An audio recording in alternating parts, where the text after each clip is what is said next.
seu tempo, quando resvalar o seu pé. Nesse versículo, os ímpios e incrédulos israelitas, que era o povo visível de Deus e que viviam debaixo da sua graça, são ameaçados com a vingança do Senhor. Apesar de todas as obras maravilhosas que Deus operara em favor do seu povo, este permanecia sem juízo e destituído de entendimento, como está escrito no versículo 28. E mesmo sob todos os cuidados do céu, produziram um fruto amargo e venenoso, conforme verificamos nos 2 versículos anteriores.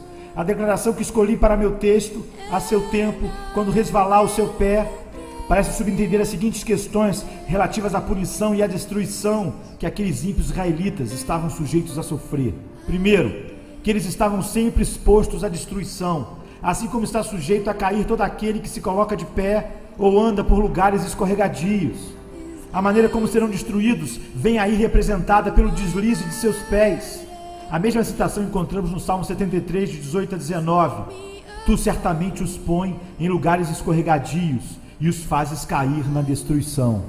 Em segundo lugar, faz supor também que estavam sempre sujeitos a uma súbita e inesperada destruição, à semelhança daquele que anda por lugares escorregadios e a qualquer instante pode cair.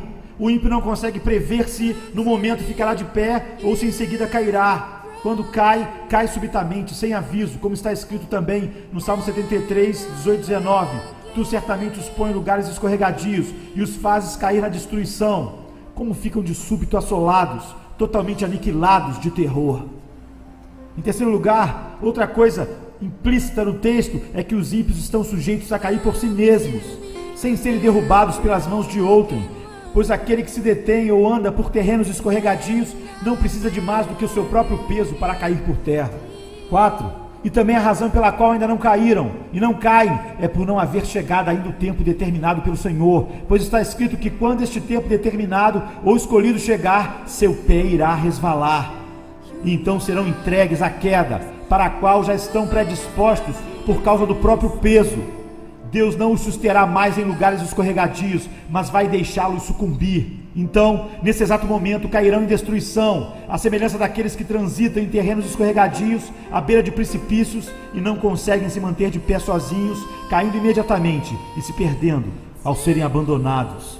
Eu insistiria agora no exame maior das seguintes palavras: não há nada, a não ser a boa vontade de Deus, que impeça os ímpios de caírem no inferno a qualquer momento. Por mera boa vontade de Deus, me refiro à sua vontade soberana, ao seu livre-arbítrio, o qual não é restringido por nenhuma obrigação, nem tolhido por qualquer tipo de dificuldade. Em última análise, sob qualquer aspecto, nada, exceto a vontade de Deus, tem poder para preservar os ímpios da destruição por um instante sequer. A verdade dessa observação transparecerá nas seguintes considerações. 1. Não falta poder a Deus para lançar os ímpios no inferno a qualquer momento. A mão dos homens não é suficientemente forte quando Deus se levanta. O mais forte deles não tem poder para resistir-lhe, e ninguém consegue se livrar de suas mãos. Ele não só pode lançar os ímpios no inferno, como pode fazê-lo com a maior facilidade. Muitas vezes, uma autoridade terrena encontra grande dificuldade em dominar um rebelde, o qual acha meios de se fortalecer e se tornar mais poderoso pelo número de seguidores que alicia. Mas com Deus não é assim. Não há força que resista ao seu poder. Mesmo que as mãos se unam e que enormes multidões de inimigos do Senhor juntem suas forças e se associem, serão todos facilmente despedaçados. São como um monte de palha seca e leve diante de um furacão, ou como grande quantidade de restolho perto de chamas devastadoras. Nós achamos fácil pisar e esmagar uma lagarta que se arrasta pelo chão. Achamos fácil também cortar ou chamuscar um fio de linho fino que segura alguma coisa. Então, é simples para Deus, quando lhe apraz, lançar seus inimigos no inferno profundo. Quem somos nós, que imaginamos poder resistir àquele ante cuja repreensão a terra treme e perante quem as pedras tombam? 2. Eles merecem ser lançados no inferno. Assim, a justiça divina não se interpõe no caminho dos ímpios, nem faz objeção pelo fato de Deus usar seu poder para destruí-los a qualquer momento. Muito pelo contrário, a justiça fala assim da árvore que produz frutos maus: pode cortá-la. Para que está ela ainda ocupando inutilmente a terra? A espada da justiça divina está o tempo todo erguida sobre as suas cabeças, e somente a mão de absoluta misericórdia e a mera vontade de Deus podem detê-la. 3. Os ímpios já estão debaixo da sentença de condenação ao inferno. Eles não só merecem ser lançados ali, mas a sentença da lei de Deus, esse preceito de eterna e imutável retidão que o Senhor estabeleceu entre si mesmo e a humanidade, também se coloca contra eles, e assim os mantém. Portanto, tais homens já estão destinados ao inferno. O que não crê já está julgado. Assim, todo impenitente pertence verdadeiramente ao inferno. Ali é o seu lugar, ele é de lá. Como temos em João 8,23, vós sois cá de baixo, e para lá é destinado. Este é o lugar que a justiça, a palavra de Deus e a sentença da sua lei imutável reservam para ele. 4. Assim sendo, eles são objetos da ira e da indignação de Deus, que se manifesta através dos tormentos do inferno. E a razão de não descer ao inferno agora mesmo não é pelo fato do Senhor, em cujo poder se encontram, estar menos irado com eles no momento, ou pelo menos não tão encolerizado como está com aquelas miseráveis criaturas a quem ele atormenta no inferno, as quais experimentam e sofrem ali a fúria da sua indignação. Sim, Deus se acha muito mais furioso com um grande número de pessoas que está vivendo na terra agora, talvez de modo mais tranquilo e confortável, do que com muitos daqueles que estão experimentando as chamas do inferno. Portanto, a razão por que Deus ainda não abriu a sua mão e os liquidou, não é por ele não se importar com as suas iniquidades, ou não se ofender. O Senhor não se parece com eles, embora pensem que sim. A fúria de Deus arde contra eles, sua condenação não demora. O abismo está preparado, o fogo está pronto, a fornalha incandescente está ardendo, pronta para recebê-los. As chamas vermelhas queimam, a espada luminosa foi afiada e pesa sobre suas cabeças, o inferno abriu a sua boca debaixo deles. 5. O diabo está pronto a cair sobre os ímpios, para apoderar-se deles como coisa sua, no momento em que Deus o permitir. Eles lhe pertencem, suas almas encontram-se em seu poder e sob seu domínio. As Escrituras os apresentam como propriedade de Satanás. Os demônios os espreitam, estão sempre ao seu lado, à sua direita, esperando por eles como leões esfomeados e enfurecidos que veem a presa, aguardando a hora de agarrá-la, mas são restringidos por enquanto. Se Deus retirasse sua mão, a qual os refreia, eles cairiam sobre as suas pobres almas no instante. A velha serpente está pronta a dar o bote, o inferno escancar a sua boca para recebê-los, e se Deus permitisse, seriam rapidamente engolidos e consumidos. 6. Nas almas dos pecadores reina aqueles princípios diabólicos que os faria arder agora mesmo no inferno, se não fosse a restrição imposta por Deus. Existe na própria natureza carnal do homem uma potencialidade alicerçando os tormentos do inferno. Há aqueles princípios corruptos que agem de maneira poderosa sobre eles, que só dominam completamente e que são sementes do fogo do inferno. Esses princípios são ativos e poderosos, de natureza extremamente violenta, e se não fosse a mão restringidora do Senhor sobre eles, seriam logo destruídos. Iriam arder em chamas da mesma forma que a corrupção e a rebeldia fazem arder os corações das pessoas condenadas, gerando nelas os mesmos tormentos. As almas dos ímpios são comparadas às Escrituras com um mar agitado. Por enquanto, Deus controla as iniquidades deles pelo seu imenso poder, como faz com as ondas enfurecidas do mar, dizendo: virão até aqui, mas não prosseguirão. Mas se Deus retirasse deles o seu poder refreador, seriam todos tragados por elas. O pecado é a ruína e a miséria da alma. Ele é destrutível pela própria natureza. E se Deus o deixasse sem controle, não seria preciso mais nada para tornar as almas humanas absolutamente miseráveis. A corrupção no coração do homem é algo cheio de fúria incontrolável e sem freio. Enquanto os pecadores viverem aqui, essa fúria será como um fogo reprimido pelas restrições divinas. Ao passo que, se fosse liberada, incendiaria o curso natural da vida. E como o coração é um poço de pecado, este mesmo pecado iria imediatamente transformar a alma num forno incandescente, ou numa fornalha de fogo e enxofre, caso não fosse restringido. 7. O fato de não haver sinais visíveis da morte por perto, não quer dizer que haja por um momento sequer segurança para os ímpios. O fato do homem natural ter boa saúde, de não prever que poderia deixar este mundo num minuto por um acidente, de não haver perigo visível à sua volta, nada disso lhe serve de segurança. Contínuas e inúmeras experiências humanas em todas as épocas nos mostram que não existem provas de que o homem não esteja à beira da eternidade, ou de que seu próximo passo não venha a ser no outro mundo. Os caminhos e meios invisíveis e imprevistos de chegar lá são incontáveis e inconcebíveis. O homem não convertido caminha por cima das profundezas do inferno, sobre uma superfície frágil onde existem várias áreas quebradiças, também invisíveis, as quais não conseguirão aguentar o seu peso. As flechas da morte voam ao meio-dia sem serem vistas. O olhar mais atento não pode distingui-las. Deus tem muitas maneiras diferentes e misteriosas de tirar os homens pecadores do mundo e despachá-los para o inferno. Não há nada que faça crer que o Senhor precise de ajuda, de um milagre, ou que necessite se desviar do curso natural da sua providência para destruir qualquer pecador a qualquer momento.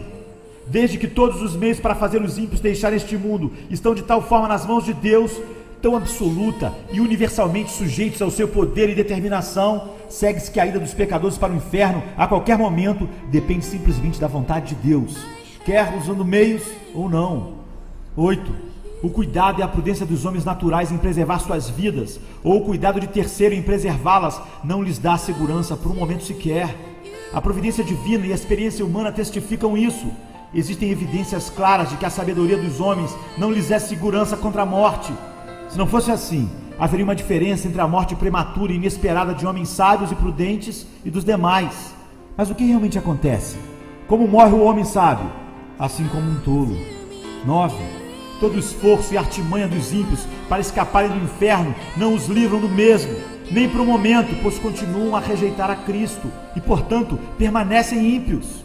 Quase todos os homens naturais que ouvem falar do inferno alimentam a ilusão de que vão escapar dele. Quanto à sua própria segurança, confiam em si mesmos, vangloriam-se do que fizeram, do que estão fazendo e do que pretendem fazer.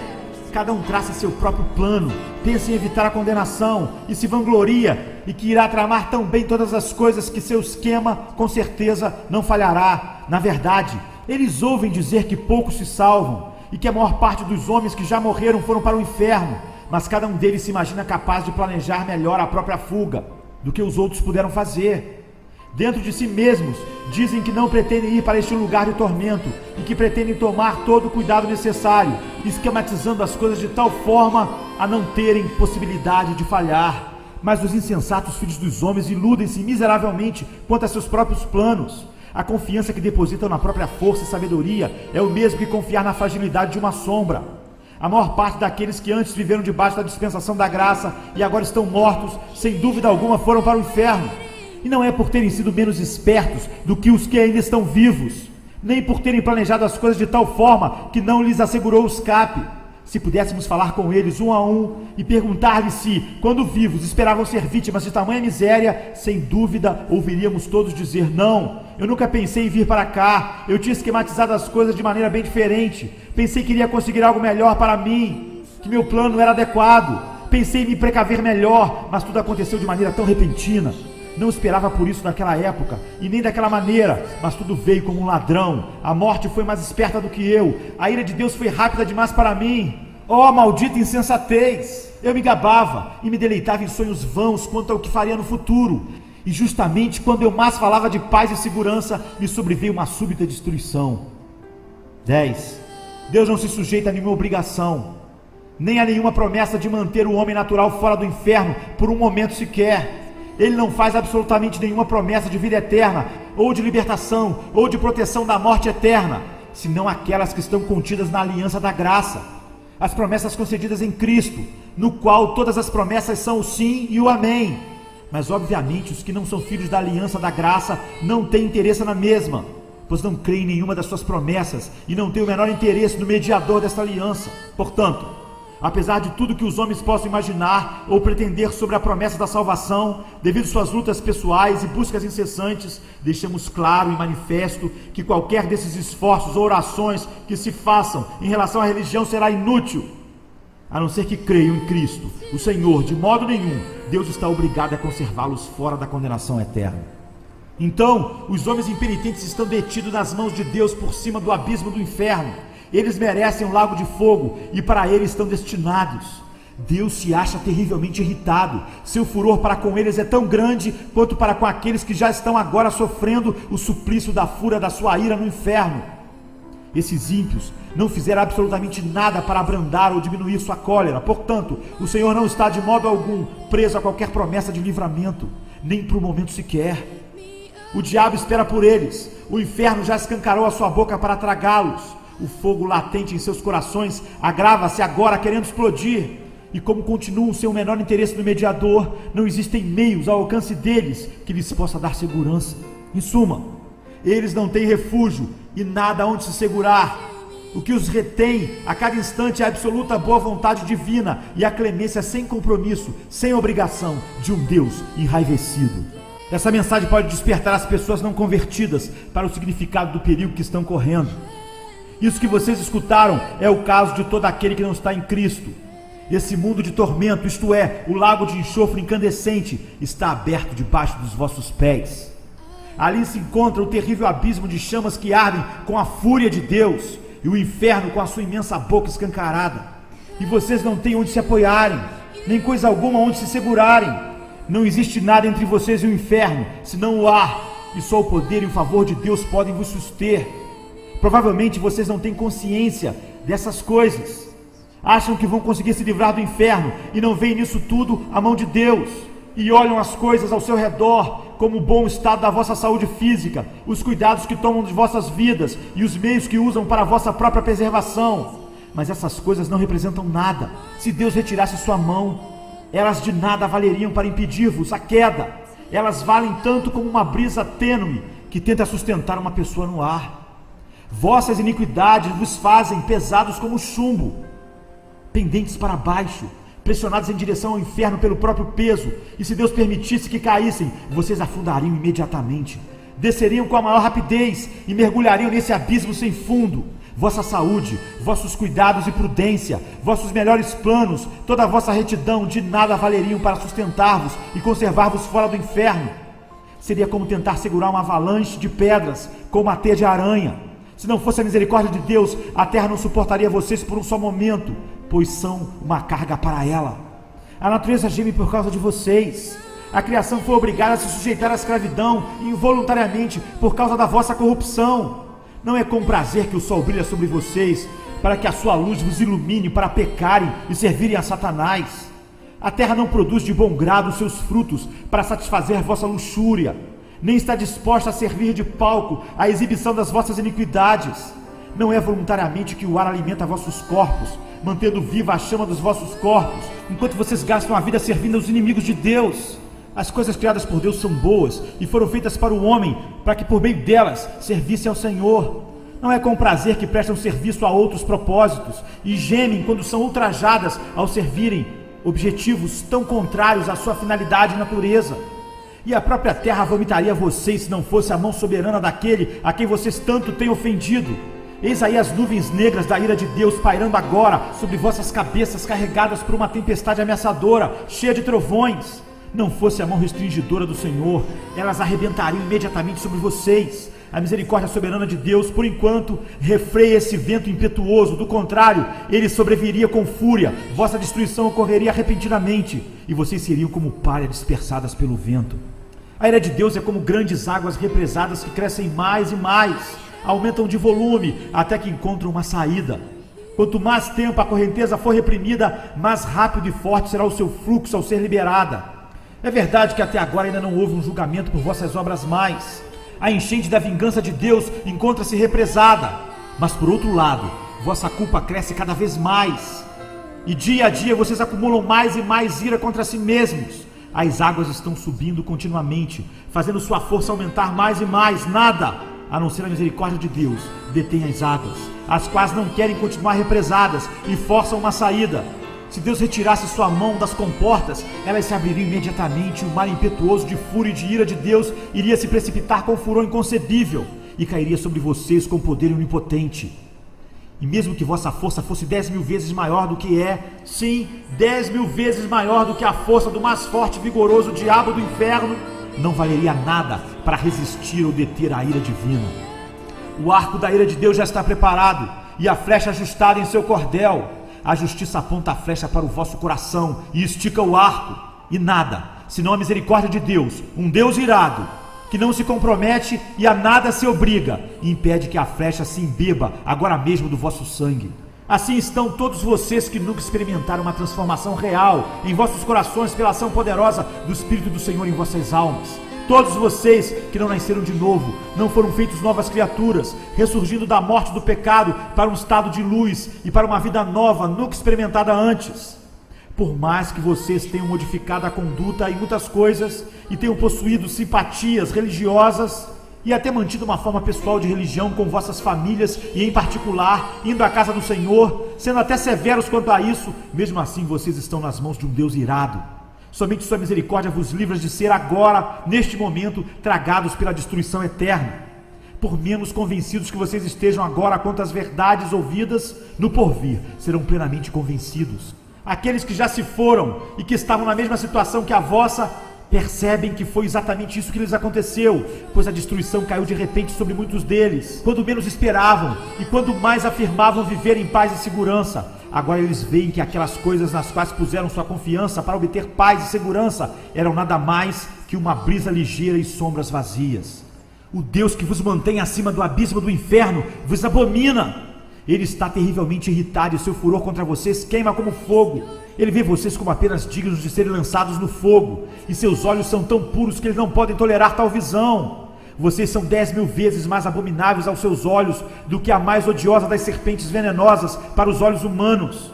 Vocês o têm ofendido infinitamente mais do que qualquer rebelde obstinado ofenderia a um governante. No entanto, nada, a não ser a sua mão, pode impedir-vos de cair no fogo a qualquer momento. O fato de vocês não terem ido para o inferno a noite passada e de terem tido permissão para acordar ainda aqui neste mundo, depois de terem fechado os olhos ontem para dormir, atribui-se ao mesmo favor. Não existe outra razão porque vocês não foram lançados no inferno ao se levantarem pela manhã, a não ser o fato da mão de Deus ter vos sustentado. E não existe outra razão para que vocês não caiam no inferno neste exato momento. Ó pecador, pense no perigo terrível que se encontra. É sobre uma grande fornalha de furor, sobre um abismo imenso e sem fim, cheio de fogo da ira, que você está pendurado, seguro pela mão de Deus, cujo furor acha-se tão inflamado contra você, como contra muitas pessoas já condenadas no inferno. Você está suspenso por uma linha tênue, com as chamas da cólera divina lampejando à tua volta, prontas para atear em fogo e queimar-te por inteiro. E você continua sem interesse no mediador, sem nada onde se agarrar para poder se salvar, nada que possa afastar as chamas da cólera divina, nada de teu próprio, nada que tenha feito ou possa vir a fazer para persuadir o Senhor a poupar tua vida por um minuto sequer. Considere então mais detidamente vários aspectos dessa cólera que te ameaçam com tão grande perigo. Primeiro, a quem pertence essa ira? É a ira do Deus infinito. Se fosse somente a ira humana, mesmo a do governante mais poderoso, comparativamente seria considerada como coisa pequena. A ira dos reis é bastante temida, principalmente dos monarcas absolutos, que possuem os bens e as vidas de seus súditos inteiramente sob o seu poder, para serem usados quando bem entenderem. Como o bramido do leão é o terror do rei. O que lhe provoca a ira peca contra a sua própria vida. O súdito que enfurece esse tipo de governante arbitrário sofre os maiores tormentos que se possa conceber ou que o poder humano possa afligir. Porém, os maiores principados da terra, em toda a sua grandeza, majestade e poder, mesmo revestidos de seus grandes terrores, não são mais do que vermes débeis e desprezíveis que rastejam no pó quando comparados com o grande e todo-poderoso Criador dos céus e da terra. Mesmo quando estão enraivecidos e sua fúria chega ao máximo, é muito pouco que podem fazer. Os reis da terra são, perante Deus, como gafanhotos, valem menos que nada. Tanto o seu amor quanto o seu ódio são desprezíveis. A ira do grande rei dos reis é muito mais terrível do que a deles, tal como é maior a sua majestade.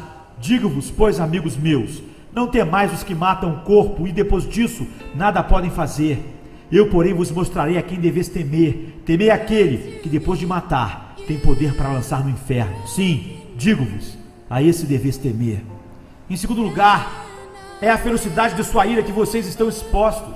Lemos com frequência sobre a ira de Deus, como por exemplo em Isaías 58:18. Segundo as obras deles, assim retribuirá furor aos seus adversários. E também em Isaías 66:15.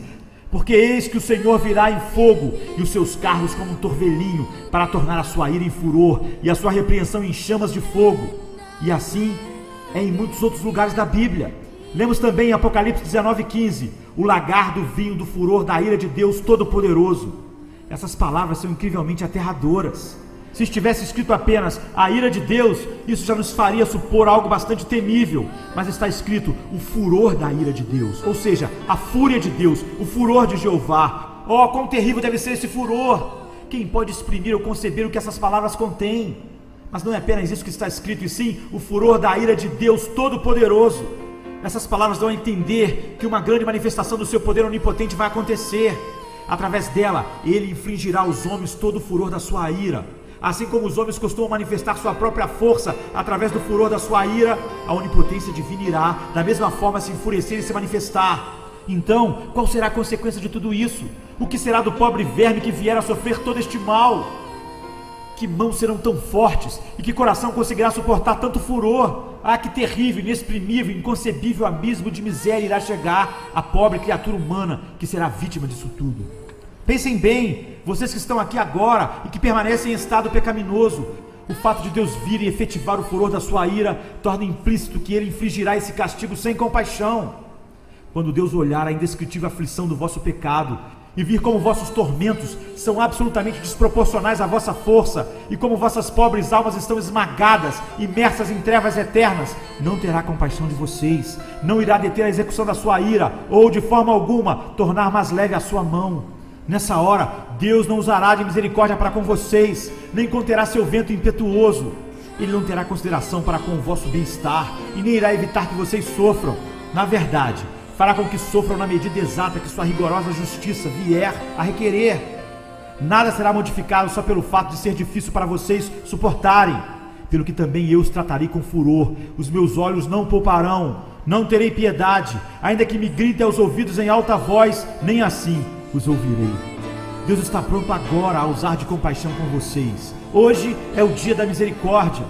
Vocês podem clamar nesse instante e ter esperança de alcançar sua graça. Mas quando o dia da misericórdia passar, vosso lamento, o pranto mais doloroso, os gritos serão em vão. No que diz respeito ao vosso bem-estar, vocês estarão completamente perdidos e alienados de Deus. O Senhor não terá outra opção senão a de entregar-vos aos sofrimentos e à miséria. E vocês continuarão não tendo outra perspectiva, pois serão vasos de ira, preparados para a destruição.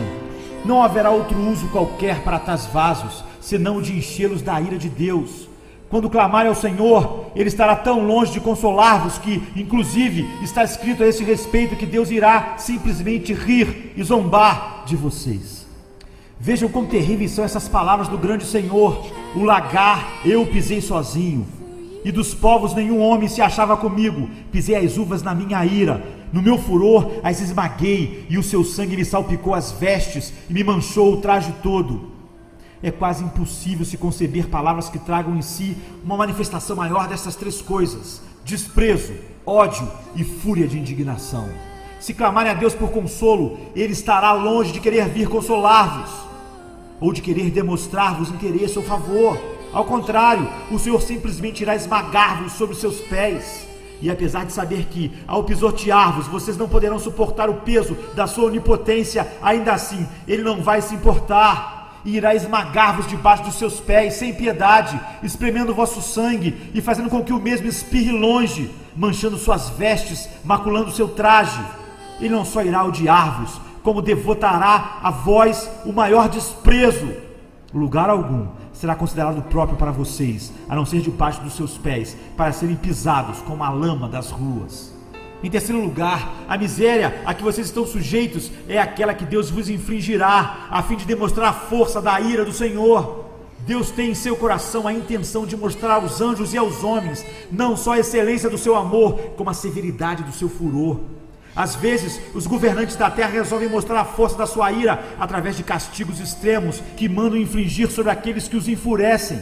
Nabucodonosor, o poderoso e arrogante rei do império dos caldeus, demonstrou seu furor quando, ao se irritar com Sadraque, Mesaque e Abdenego, ordenou que se acendesse a fornalha de fogo ardente 7 vezes mais do que o normal. Como era de se esperar, a fornalha foi aquecida intensamente até atingir o mais alto grau que poderia produzir. O grande Deus também quer revelar a sua ira e exaltar sua tremenda majestade e grandioso poder através dos sofrimentos desmedidos dos seus inimigos. Que diremos, pois, se Deus, querendo mostrar a sua ira e dar a conhecer o seu poder, suportou com muita longanimidade os vasos da ira preparados para a perdição? E visto que esse é o seu desígnio e o que ele determinou, ou seja, mostrar quão terrível e limitada é a ira, a fúria e a indignação do Senhor, ele o mostrará realmente. Será realizado algo horrendo, muito terrível, quando o grande e furioso Deus tiver se levantado e executado sua terrível vingança sobre o mísero pecador. e o desgraçado estiver sofrendo o peso e o poder infinito da sua indignação, então Deus chamará o universo inteiro para contemplar a imensa majestade e o tremendo poder que nele existe. Os povos serão queimados como se queima cal, como espinhos cortados arderão no fogo. Ouvi, vós os que estás longe, o que tenho feito, e vós que estás perto, reconhecei o meu poder. Os pecadores em Sião se assombram, o tremor se apodera dos ímpios, e eles perguntam: quem dentre nós habitará com fogo devorador? Quem dentre nós habitará com as chamas eternas? Assim será com vocês que não são convertidos. Se permanecerem nesse estado, o poder infinito, a majestade, a grandiosidade do Deus onipotente serão exaltados em vocês através da inexprimível força dos tormentos que vos sobrevirão. Vocês serão atormentados na presença dos anjos e na presença do Cordeiro. E quando estiverem nesse estado de sofrimento, os gloriosos habitantes do céu sairão para contemplar esse espetáculo horrendo e verão como é a fúria do Todo-Poderoso. E quando virem todas essas coisas, se prostrarão e adorarão seu grande poder e majestade. E será que de uma lua nova a outra e de um sábado a outro virá toda a carne a adorar perante mim, diz o Senhor. Eles sairão e verão os cadáveres dos homens que prevaricaram contra mim, porque o seu verme nunca morrerá, nem o seu fogo se apagará, e eles serão um horror para toda a carne. Em quarto lugar, é uma ira eterna. Já seria algo terrível sobre o furor e a cólera de Deus Todo-Poderoso por um momento, mas vocês terão de sofrê-lo por toda a eternidade. Essa intensa e horrenda miséria não terá fim. Ao olhar para o futuro, vocês verão à frente uma interminável eternidade de duração infinita que irá devorar os vossos pensamentos e assombrar vossas almas. E vocês irão se desesperar com certeza por não conseguirem nenhum livramento, termo, alívio ou descanso para tanta dor. Saberão também que terão de sofrer até a última gota por longos séculos, por milhões e milhões de anos, lutando e pelejando contra essa vingança inclemente e toda poderosa. Então, depois de passar por tudo isso, quando tantos séculos vos tiverem consumido, saberão que tudo não passa apenas de uma gota d'água quando comparado ao que ainda resta. Portanto, vosso castigo será, com certeza, infinito. Oh, quem poderia exprimir o estado de uma alma em tais circunstâncias? Tudo que pudermos dizer sobre o assunto vai nos dar apenas uma débil e frágil visão da realidade. Ela é inexprimível, inconcebível, pois quem conhece o poder da ira de Deus? Que horrendo é o estado daqueles que diariamente, a cada hora, se encontram em perigo de sofrer tamanha ira e infinita miséria. Mas esse é o caso sinistro de toda alma que ainda não nasceu de novo, por mais moral, austera, sóbria e religiosa que seja. Queira a Deus vocês pensassem em todas essas coisas, sejam jovens ou velhos. Há razões de sobra para acreditar que muitos daqueles que ouviram o Evangelho certamente estarão expostos a esse tormento por toda a eternidade. Não sabemos quem são eles, nem o que pensam. Pode ser que estejam tranquilos agora, escutando esta mensagem sem se perturbarem muito, e que estejam até se gabando de que, no caso deles, conseguirão escapar. Se soubéssemos que dentre os nossos conhecidos existe uma pessoa, uma só, sujeita a sofrer tal tormento, como seria doloroso para nós encarar o assunto. Se conhecêssemos essa pessoa, sempre que a víssemos, uma tal visão seria terrível para nós. Iríamos todos levantar grande choro e prantear por sua causa. Mas infelizmente, em vez de uma pessoa só, é provável que muitos se lembrem dessas exortações somente no inferno. E inúmeras pessoas podem estar no inferno em breve tempo, antes mesmo do ano terminar. E aqueles que estão agora com saúde, tranquilos e seguros, podem chegar lá antes do amanhecer. Todos os que dentre vocês continuarem até o fim em estado natural pecaminoso e que conseguirem ficar fora do inferno por mais tempo, estarão lá também, em breve. Sua condenação não tardará, virá de súbito e provavelmente para muitos de vocês de maneira repentina. Vocês têm toda razão em se admirarem de não estar ainda no inferno. É o caso, por exemplo, de alguns conhecidos seus que não mereciam o inferno mais do que vocês e que antes aparentavam ter possibilidade de estarem vivos agora tanto quanto vocês. Para o caso deles já não há esperança. Estão clamando lá em extrema penúria e perfeito desespero. Mas aqui estão vocês, na terra dos vivos, cercados pelos meios de graça, tendo a grande oportunidade de obter a salvação, o que não dariam aquelas pobres almas condenadas, desesperadas pela oportunidade de viver mais um só dia, como que vocês desfrutam neste momento. E agora vocês têm uma excelente ocasião. Hoje é o dia em que Cristo abre as portas da misericórdia de par em par e se coloca de pé clamando e chamando em alta voz aos pobres pecadores. Este é o dia em que muitos estão se reunindo a Ele, se apressando em chegar ao reino de Deus. Inúmeros estão vindo diariamente do norte, sul, leste e oeste. Muitos que estavam até bem pouco tempo nas mesmas condições miseráveis que vocês estão felizes agora, com os corações cheios de amor por aquele que os amou primeiro e os lavou de seus pecados com seu próprio sangue, regozijando-se na esperança de ver a glória de Deus. Como é terrível ser deixado para trás num dia assim, ver os outros se banqueteando enquanto vocês estão penando e se definhando, ver os outros se regozijando e cantando com alegria no coração, enquanto vocês só têm motivos para prantear por causa do sofrimento de seus corações e de lamentar por causa das aflições de vossas almas. Como podem vocês descansar por um momento sequer em tal estado de alma? Será que vossas almas não são tão preciosas como as almas daqueles que dia a dia estão se juntando ao rebanho de Cristo? Não existem, porventura, muitos que, apesar de estarem há longo tempo neste mundo, até hoje, não nasceram de novo, e por isso são estranhos à comunidade de Israel, e nada têm feito durante a vida, a não ser acumular ira sobre ira para o dia do castigo? Ó senhores, o caso de vocês é, sem dúvida, extremamente perigoso. A dureza dos vossos corações e a vossa culpa são imensas. Acaso vocês não veem como geralmente pessoas de vossa idade são deixadas para trás na dispensação da misericórdia de Deus? Vocês precisam refletir e despertar do vosso sono, pois jamais poderão suportar a fúria e a ira do Deus infinito. E vocês que são rapazes e moças, irão negligenciar este tempo precioso que desfrutam agora, quando tantos outros jovens da vossa idade estão renunciando às futilidades da juventude e acorrendo céleres a Cristo? Vocês têm neste momento uma oportunidade, mas se a desprezarem, sucederá o mesmo que agora está acontecendo com todos aqueles que gastaram em pecado os dias mais preciosos da sua mocidade, chegando a uma terrível situação de cegueira e insensibilidade. E vossas crianças, que não se converteram ainda, não sabem que estão indo para o inferno, onde sofrerão a horrenda ira daquele Deus que agora está encolerizado contra vocês dia e noite? Será que vocês ficarão felizes em ser filhos do diabo, quando tantas outras já se converteram e se tornaram filhos santos e alegres do Rei dos Reis? Queira Deus, todos aqueles que ainda estão fora de Cristo, pendentes sobre o abismo do inferno, quer sejam senhoras e senhores idosos, ou pessoas de meia idade, quer jovens ou crianças, que possam dar ouvidos agora aos chamados da palavra e da providência de Deus. Este ano aceitável do Senhor, que é um dia de grandes misericórdias para alguns, sem dúvida será um dia de extremo castigo para outros. Quando negligenciam suas almas, os corações dos homens se endurecem e a sua culpa aumenta rapidamente. Podem estar certos, porém, que agora será como foi nos dias de João Batista. O machado está posto à raiz das árvores, e toda árvore que não produz fruto deve ser cortada e lançada no fogo. Portanto, todo aquele que está fora de Cristo, desperte e fuja da ira vindoura. A ira do Deus Todo-Poderoso paira agora sobre todos os pecadores. Que cada um fuja de Sodoma.